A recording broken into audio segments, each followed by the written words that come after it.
18. novembrī Latvijas valstī 107 gadi. Un 107 izcils personības, 107 izcili Latvijas cilvēki mums atbild uz jautājumu, kas tev ir Latvijas valsts, kas tev ir Latvijas zeme, tauta, Latvijas iedzīvotāji. Un man šodien saruna biedrs, manuprāt, visu laiku izcilākais latviešu režisors Alvis Hermans, kurš ir pasaules cilvēks, kurš ir bezgalīgi daudz strādājis Latvijā un pasaulē un pierādījis latviešu varēšanu. Bet šodien es viņam gribu pajautāt, kas tev ir Latvija? Nu, ļoti vienkāršs jautājums priekš manis. Uzreiz atbild ātra. Jaunais Rīgas teātris. Jo tā ir tā mana mazā ideālā Latvija, mazās ideālās Latvijas modelis, kurš ir manā kontrolē, ko es varu sakot, man rokas stiepiena attālumā, kur es varu labi iekārtot, uzlabot. Jo, teiksim, piemēram, es teiktu, mana ģimene ir Latvija, tas, laikam, nav pareizi, jo es varbūt apstākļus spiest man kādreiz kaut kur pārcelties ar ģimeni, vienalga viņa man paliktu kādā citā zemē. No rītiem man Latvija ir mans mežs, kur es katru rītu ar plikām kājām arī pa ziemu stundu staigāju un peldu Lielupē. Bet varbūt es kaut kādu tādu vietu arī atrastu kaut kur citur uz pasaules, kur peldēties no rītiem. Bet mana darba vieta, mans Jaunais Rīgas teātris ir tā vieta, ko es gandrīz jau 30 gadus esmu kopis kā tādu mazo ideālo Latvijas projektu. Un es domāju, ka ja katrs atrastu, ka viņam ir kaut kāda tāda, tas mazais dārziņš, kur viņš ir saimnieks, kur viņš var sakopt par mazo ideālo Latviju, tad arī kopā sanāktu viena liela ideālā Latvija. Mazliet, bet tad par to Rīgas jauno teātri. Tā ir fantastiska vieta. Viņi radīja praktiski no jauna. Tā vairs nav tā vieta, kurā kādreiz mēs viņus zinājām kā veco dāeli. Tur ir pilnīgi cita domāšana, pilnīgi citi iekšēji apstākļi. Tur pat ir kaut kāds cits feelings. Ko tas viss ir? Nu, kā to pateikt? Kas ir šodienas tā lielā atšķirība? Nu, es īstenībā nepiekritīšu, ka tur baigā atšķirība, jo tas, ko mēs pirms 30 gadiem, kad es sāku vadīt to vietu, nu, man bija kaut kāds uzstādījums, ka es gribētu, lai tā vieta Lāčplēša iela 25 nav tikai teātra izrādīšanai, bet lai viņa arī kļūst par tādu kaut kādu,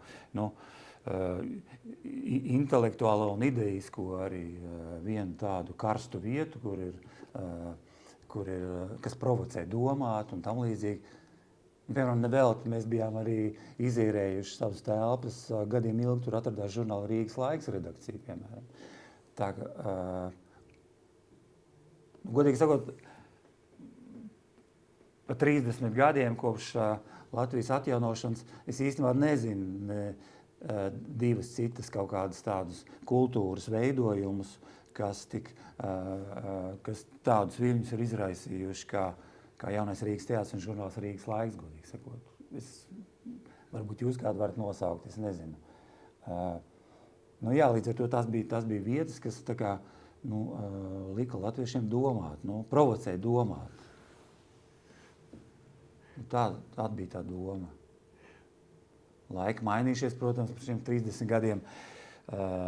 Mainījušies dotie apstākļi, tas, kas bija forši vēl pirms gadiem 20 un 10, tagad jau ir atkal apšaubāms, un to Latviju vajag visu laiku uzlabot. Bet kā tas ir? Agrāk mēs galvenokārt, mūsu teātris bija, paņēmām lūgu no klasiķiem, un viņi ar dažādām formām iestudējām. Tagad mēs paņemam lūgu no dzīves. Vai arī otrādi ienesam svešu lūgu mūsdienu dzīvē. Man tā sajūta jaunajā teātrī ir citādi, nevis kā, piemēram, citos teātros. Es nevaru īsti izskaidrot. Es gribētu dzirdēt no jums.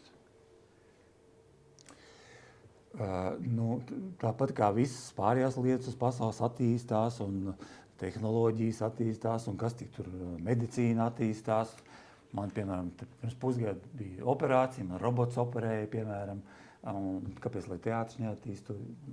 Teātris jau arī attīstās. Tā teātra valoda, īpaši mūsdienās, interneta laikā, tas lielais zvērs skatītāju pūlis, kas sēž zālē, viņi jau pilnīgi savādāk uztver arī to teātra mākslu. Ar viņiem savādāk jārunā. Labi, man ir vēl viens jautājums. Par to, cik lielā mērā teātris ietekmē valsti. Un arī tādā mirklī, ka mēs redzam, ka valsts vadītāji teiksim, nepilnīgi dara to, ko mēs no viņiem vēlētos sagaidīt. Viņi varbūt dara pat klai aplam. Un tādā mirklī teātris nostājās pozīcijā un saka, mums jāmeklē cits variants. Vai Alvis Hermans nostājās pozīcijā, bet šajā gadījumā es gribētu teikt, atkal, ja tas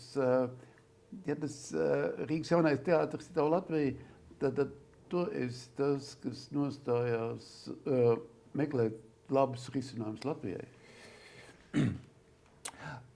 Kas ir teātris? Teātris īstenībā ir tāda, skatuve ir tāda kaste, kuru, teiksim, uz pāris stundām tu viņu tā kā aizņemies no Dieva un rada tur savu jaunu realitāti. Tā ir tā kā programmēšana tikai daudzdimensionāla. Un līdz ar to manas smadzenes ir trenētas līdzīgā veidā arī risināt jebkuru problēmu, ka varbūt ir iespējami kaut kādi risinājumi, kas sākumā liekas radikāli un utopiski, bet viņi var izmainīt spēles noteikumus un var sakot, izmainīt lietu kārtību, lai uzlabotu, lai visiem būtu labāk. Nezinu, ko lai vēl salīdzinu. Varbūt dažreiz ir vērts uzprasīt, vai mašīnai tiešām vajag 4 riteņus. Varbūt var šo lietu izdomāt vēlreiz. Varbūt ir kaut kāds labāks veids, kā pārvietoties. Un teātris trenē smadzenes domāt tādā veidā.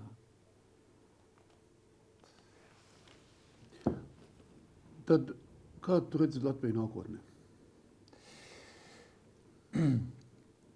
Man ir draugs, kuram helikopters. Dažreiz ir iespēja paskatīties no augšas. No augšas Latvija izstāsta, ka vienkārši gigantisks mežs. Jā, tur atrodas viena liela pilsēta, un tad vēl šur tur ir kaut kāda vēl mazas apdzīvotas vietas, bet īstenībā tas tās liels mežs. Latvija ir 4 lielāka par Izraēlu. Latvija ir liela valsts. Latvijas teritorijā ietilpst iekšā Beļģija, Holanda, Luksemburga. Tā ir liela valsts. Pilnīgi tukša valsts. Tā pašā Holandē ir 20 miljoni. Pilnīgi tukšs. Latvija šobrīd ir viens liels tukšs mežs. Klimatīs, kā tendence ir tāda, ka pat jau Francijā, Itālijā cilvēkiem pavasarī jau būs grūti dzīvot. Latvija ir vienkārši tāda briljanta vieta nākotnē. Un šeit būtu iespēja uzprogrammēt tādu pilnīgi tādu valstu konfeti, tādu supervalsti, kur mēs varētu apiet kaut kādus varbūt pat mūsu atpalicība šai stadijā ir pat mūsu pluss, jo mēs neesam sagandēti daudzās nozīmēs. Bet ir, protams, vajadzīgs kaut kāds plāns, vajag viņu pārprogrammēt. Tātad es nebaidos, Latvijas valsts saukt par projektu, daudz apbižojās, jo es tomēr nodalu dzimtene, tēvzeme, tās ir iracionālas lietas, skaidrs, ka tas nav projekts, nevar dzimtene būt projekts, bet valsts ir atkarīga no mūsu smadzenēm, kā mēs viņu izprogrammējam un uzštelējam. Un ja mēs pret valsts projektu izturamies, mēs viņu neuzlabojam un izturamies nevīžīgi, tas nozīmē, ka visu mūsu tā dzimtenes mīlestība arī ir tāda falšas krokodīla asaras ir. Labi. Tā. Vēlējums valstī, tautai. Man liekas, ka lai mēs visi varētu, skaidrs, ka mēs esam pilnīgi visi savādāki un dažādāki un droši vien arī kašķīga tauta mēs esam un katrs it kā par sevi. Un, kā es parasti saviem draugiem ārzemniekiem saku, ka Latvijas labi jūtās, ka tad, kad viņš pa logu neredz citu latvieti. Tāpēc mēs nedzīvojam ciematos un tam līdzīgi un tā. Bet vienalga mums kopīgi ir šī vieta un šī valoda. Un man liekas, ka tagad, ņemot vērā, ka tagad ir tāds, enerģētiski mēs esam tā kā nosādušās baterijas. Ka ir veids, kā tomēr pieštepselēties kaut kādām jaunām idejām un dabūt to enerģiju augšā un dabūt to entuziasmu atkal augšā. Es ticu, ka ir veids, kā to izdarīt. Man liekas vispār, ka jebkuru problēmu teorētiski var atrisināt. Kaut kur kosmosā lido tas atrisinājums. Kaut kur kosmosā lidoja plāns par ideālo Latviju. Viņš eksistē, viņš dabā eksistē, viņš vienkārši mums ir tā kā,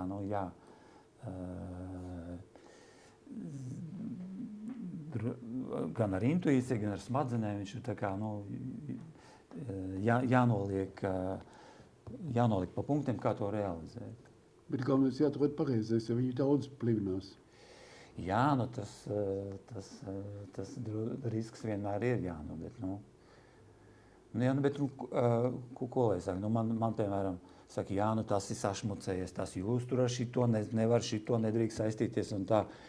Tie visi ar tām cēlējām un mirdzošām reputācijām, viņi sēž mājās dīvānā un tik noskatās. Vai arī pie galda ierēdniecības struktūros. Jā, jo es domāju, ka, ja mājā ugunsgrēks, tu ugunsdzēsējiem neprastīsi viņam rekomendācijas, lai viņi parāda. Tu vienkārši cilvēki, kas grib kaut ko darīt, aiziet. Paldies, tev par stāstījumu. Paldies.